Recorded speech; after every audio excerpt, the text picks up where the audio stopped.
Are you a new real estate agent wondering what it takes to grow a successful real estate business? You are in the right place. Today, I'm sharing 8 specific steps that you can act on right away to grow the real estate business that you want.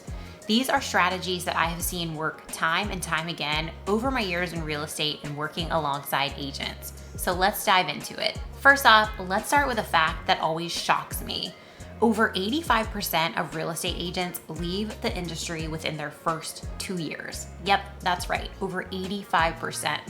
And the reason for that is they simply don't have a clear and strategic plan to follow in order to grow their business.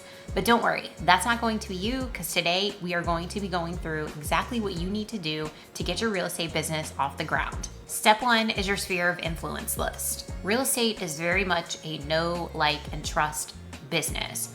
And people want to work with an agent that they feel connected to, that they can trust for one of the biggest transactions they'll ultimately complete in their entire life. This is a huge investment. So the best place as a new agent to start making that list is with your sphere of influence. And your sphere of influence, if you're unsure, is essentially just people you already know. So this could be family, friends, neighbors, coworkers. Start making a list of people who you already know. Maybe they don't already trust you, but they know and like you, and there's rapport there, so you have the opportunity to build trust. And what you want to do with this list is, if you have a CRM, build it in there, but don't worry if you don't. This can be done in just a simple spreadsheet. You want to have their name, their phone number, their email, and any important information about them. That could be about any immediate real estate needs that you know of, or it could simply be birthdays, their kid's name, their dog's name, that personal information that gives you touch points to connect with them on. And all you're doing right now is simply building this list out. This is building the foundation of your business, because what you're eventually going to do with this list is use it as a way to build trust with them, keep in touch, and open the door for not only referrals, but also them using your services for themselves. Step 2 is understand it's a contact business and track your conversations. Every successful transaction starts with a conversation, and industry averages show it takes 50 real estate related conversations to lead to one deal. So you've got to start having those conversations, and you need to track them. Don't overcomplicate this though. A real estate related conversation could be something as simple as you checking in with someone to see if they'd like an updated home value report, or it could be publishing a market report on your social media.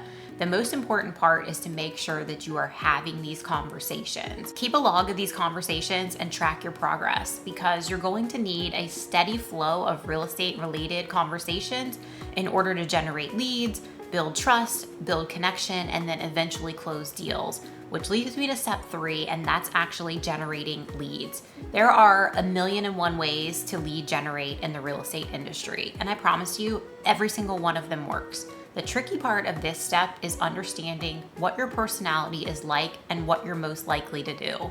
Now, I am not saying you are going to feel like lead generating every single day, even if it matches your personality. I guarantee you, you won't feel like it some days, and you've got to do it anyways. But you're much more likely to lead generate with a tactic that matches who you are. Where do you like to go? How do you like to communicate? How do you reach out to your friends or to your family and nurture those relationships? This is going to take you some time to determine, because I really want you to think about your personality and be brutally honest with yourself. For example, when I got into real estate, I was told you need to door knock and cold call. And even just saying those terms now, I get anxiety. That's not who I am as a person. It's not who I will ever be. So I stopped listening to what I was being told and started to lean into who I am as a person. And I'm a relationship kind of girl. I like the one-on-one conversation. I like to take my clients to lunch, coffee. I like to nurture them through an email newsletter that has giveaways. I like to post on social media. All of these things come naturally to me. And no, I don't feel like doing them all the time, and you won't either, but you're much more likely to succeed if you're picking a lead generation strategy that's a good match for your personality. If you need any help with that, feel free to reach out to me directly. Step 4 is determining who your ideal client is. So once you've selected the strategy that you are going to focus on for lead generation, I recommend only picking one when you're a brand new agent, and once you've mastered it, you can add more. You then need to figure out who is your ideal client. And this is such an important step. I don't want you to skip it because you need to make sure that you know who you're marketing to. Who are you talking to when you are posting on social media, or when you're sending that postcard out, or when you're contacting expired listings? Think about who it is that your messaging needs to be catered to. And the reason for this is you can't be a jack of all trades and master of none. Your messaging won't be specific enough to even rope someone in to want them to start following you or to reply to you. You want to be able to solve all of their problems and their pain points and know them before even they do. And that comes with selecting an ideal client. This is another one that's going to take some thought. I want you to think about, what type of buyers or sellers do you enjoy working with? For me, I work with a lot of upsizers. It's a process that I enjoy because it's putting together pieces of the puzzle to achieve that seamless move from one home to another. I like that because I have personally had issues and struggles in my own life making those upsize moves, and I know exactly what the problems are and how it feels when you're going through it. Think about moves that you've made in your life. It could be when you were a child, or it can be through your adult life. What are you good at? What problems do you like to solve? And that's who you want to have as your ideal client because you already understand them.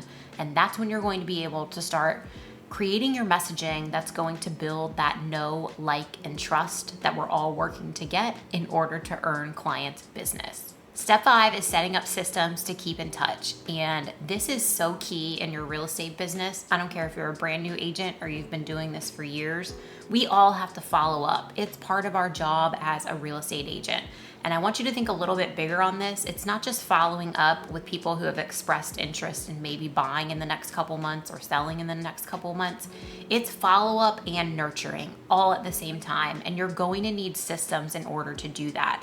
Don't worry if a CRM isn't in the budget right now. You can do this with an Excel sheet until your business is going to grow to the point that it just gets too much in terms of manual labor, but you don't have to add that expense right now. You simply need a system that works for you to not only follow up with warm leads or active clients, but you also need a system in place that's going to nurture that sphere of influence list that you created in step 1. Think about how you're going to keep in touch with your sphere of influence. Is it going to be an email newsletter that you send out? Maybe you're going to do pop-bys. Maybe you're going to do both. You've got to create a plan and implement the right systems in order to keep in touch and follow up. Step 6 is set your weekly real estate conversation goal. And this gets into the numbers, and I love numbers. If your goal as a new real estate agent is, say, to close 12 transactions in your first year, that's going to equate to about 50 real estate related conversations a month, which then breaks down to about 3 a day if you're doing it 5 days a week. And the reason that this is so important, it's not the numbers. Pick any numbers that you want and feel comfortable with. Stretch yourself a little though. It is about the conversations, because in order to get to a successful closing, you have to have those conversations. And as a new agent, I think you've absolutely got to track them because this is new for you. You've got a whole lot of other stuff that you have to do too. So you need to be able to track and get that data so that you can then make accurate predictions moving forward in your business and know almost exactly how many real estate related conversations you need to have. And keep in mind, there is a ramp up period in this business. Yes, there are some people that get into it and, they close 5 million in their first year, 10 million in their first year, and that's great for them. I'm happy for them, but that's not the norm. So give yourself grace and understand that having these conversations is building your foundation. You're putting one brick at a time in the form of a conversation. It's going to take a little time, but if you're consistent about it, you will find success. Step 7 is training and skill development. And when you're a new real estate agent, there's a lot to learn. You have a lot going on and it can be overwhelming. So I recommend either having a mentor, a coach, maybe just shadowing another agent who's experienced and willing to help you. There's a lot of ways to go about this. There's also a lot of free classes and training available depending on what brokerage you're with.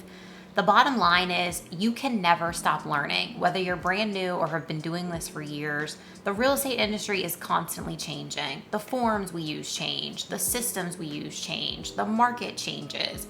There's a lot of variables in real estate, and the best way to overcome that and have confidence is to never stop learning. Build your skills and make sure that you don't become complacent. You want to learn as much as you possibly can so that you're prepared to assist your clients with confidence. Step 8 is provide an outstanding customer journey. The fact of the matter is, how your clients feel after they work with you is going to be a big determining factor in how successful your business is. If they really enjoyed it and they had a great experience, that means they're not only going to want to come back and work with you again, but they're going to refer you. And that's where you can leverage your business. So I know you are just getting started out and there's nothing wrong with that, but I want you to start thinking about your customer journey now. What is it going to look and feel like working with you? How are you going to follow up with your clients? Are you going to put on client events? What does the process look like when someone reaches out and says, hey, I'd like to buy a home? What journey are you taking them on? I really want you to put some time into this because what's going to happen is it's going to evolve and grow over time. You want to insert delight every chance you get into your client journey because people aren't going to remember if problems come up, and we all know it's real estate, problems are going to come up. They're going to remember how you solved them and how you made them feel. Until next time, keep working, keep growing, keep learning, and remember, every real estate related conversation that you have is a building block to your business. I hope you got some value from this today. Thanks for watching, and I'll see you on the next one.